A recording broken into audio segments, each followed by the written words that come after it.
అయిన తర్వాత 300 పైన కేసులు వేశారు. ఉద్యోగాలు ఇవ్వడానికి వీలు లేదని, రిక్రూట్మెంట్ చేయడానికి వీలు లేదని అవన్నీ అధిగమించాం. సంవత్సరంలో డిఎస్సి పెట్టి, ఇంటర్వ్యూలు పెట్టి, అందరినీ పిలిపించి కుటుంబాలతో సహా 16,000 కుటుంబాలు పిలిపించి వాళ్లకు నియామక పత్రాలు అందజేశాం. 1 ఇయర్ అయింది. ఉద్యోగాలు చేస్తున్నారు, పిల్లలకు బాగా చదువు చెప్తున్నారు. నిన్న మొన్న వీళ్ళొచ్చి మళ్ళా అవినీతి జరిగిందని పేపర్ లీక్ అయిన మాట్లాడే పరిస్థితికి వచ్చారు. ఇంతవరకు ఒక్కరు కూడా బయట వాళ్ళు చెప్పలేదు. ఎవరు రాజకీయం చేశారంటే గొడ్డలి పార్టీ రాజకీయం చేసే పరిస్థితికి వచ్చారు. ఆ విషయం మీరు గుర్తుపెట్టుకోవాలి. దీనిపైన కోర్టుకు వెళ్లారు. కోర్టు మళ్ళా చీవాట్లు పెట్టింది, కొట్టేసింది. కానీ ఇప్పుడు కూడా ధర్నాలు చేస్తారు. ధర్నాలు చేసే వీళ్ళు చేసే పనులు మీరు చూస్తే ప్రజలకు ఇబ్బంది కలిగించాలని ప్రయత్నం చేస్తున్నారు. ఒక తరాన్ని నాశనం చేశారు. ఇంకొక పక్క ఇప్పుడు జంజీ అని మాట్లాడతారు. వీళ్ళు జంజీ కాదు, గొడ్డలి జే. జగన్మోహన్ రెడ్డి గొడ్డలి. నేను ఒకటే చెప్తున్నా, మీరు చేసే అరాచకాల్ని ఎట్టి పరిస్థితుల్లో ఉపేక్షించే సమస్య లేదు.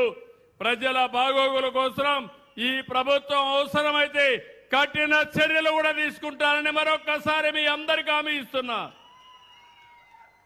ఇది ఒక్కటే కాదు, గంజాయి బ్యాచ్, బ్లేడ్ బ్యాచ్, నేరాలు ఘోరాలు చేసే వ్యక్తులందరినీ ప్రోత్సహిస్తారు.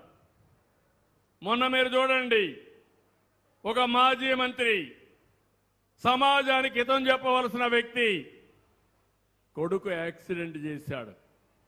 చేస్తే ఏం చేయాలి? చనిపోయిన వ్యక్తిని హాస్పిటల్ తీసుకుపోవాలని లేదా అని మిమ్మల్ని అడుగుతున్నాను.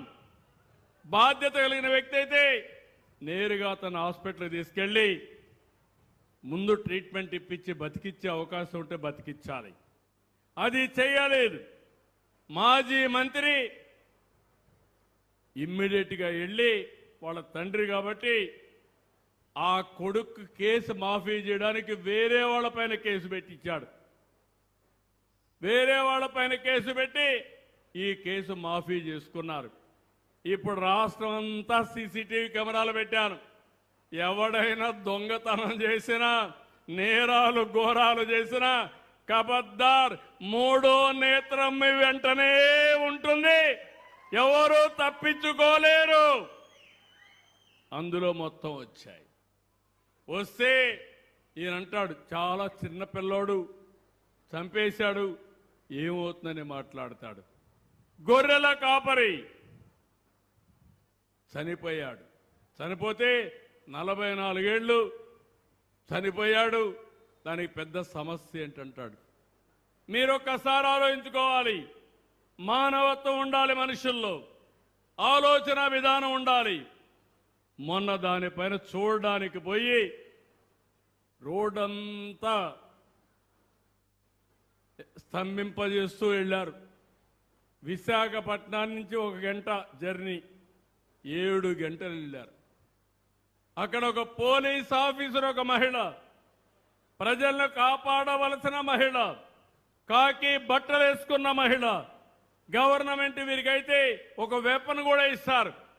వాళ్ళ ఆత్మరక్షణకే కాకుండా ప్రజల్ని కాపాడడానికి అలాంటి మహిళ పట్ల అసభ్యంగా ప్రవర్తిస్తారు.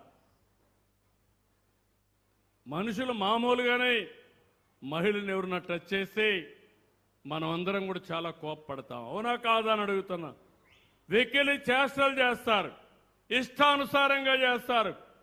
కడానావిడిని మాబ్ చేసేసి ఇష్టానుసారంగా అసభ్యంగా ప్రవర్తిస్తే కనీసం కండెమ్ చేసే పరిస్థితి లేకుండా పోయింది. నేను అడుగుతున్నా మిమ్మల్ని, పోలీస్ ఆఫీసర్కి, మహిళా పోలీస్ ఆఫీసర్కే రక్షణ లేకపోతే మీకు రక్షణ ఉంటుందా? మహిళలు మీరే ఆలోచించమని కోరుతున్నా. మీకు రక్షణ కావాలనా లేదా అని అడుగుతున్నా. గంజాయి బ్యాచ్ కానీ రౌడీలు కానీ రెచ్చిపోతే మిమ్మల్ని కాపాడడానికి ఎవరుంటారని అడుగుతున్నా. అందుకే నేను ఒకటే చెప్పాను, ఇది కరెక్ట్ కాదని చాలా వరకు కండెమ్ చేశాం. ఈ 2-3 సంఘటనలు మీకు ఎందుకు చెప్తున్నానంటే ప్రజా చైతన్యం చాలా అవసరం. నిన్న పొగాకు రైతుల మీద ఎక్కడైతే వెస్ట్ గోదావరి జిల్లాకి వెళ్ళారు, ఏలూరు జిల్లాకి వెళ్ళారు. ఏలూరు జిల్లాకి వెళ్తే నాకైతే ఆశ్చర్యం. ఈరోజు మీ అందరికి అభిమానం ఉంది, వచ్చారు. ఇప్పుడు ఎన్నికలు పెడితే చీరాలలో మొన్నటి కంటే ఎక్కువ మెజారిటీ ఓట్లు ఇవ్వడానికి సిద్ధంగా ఉన్నారు.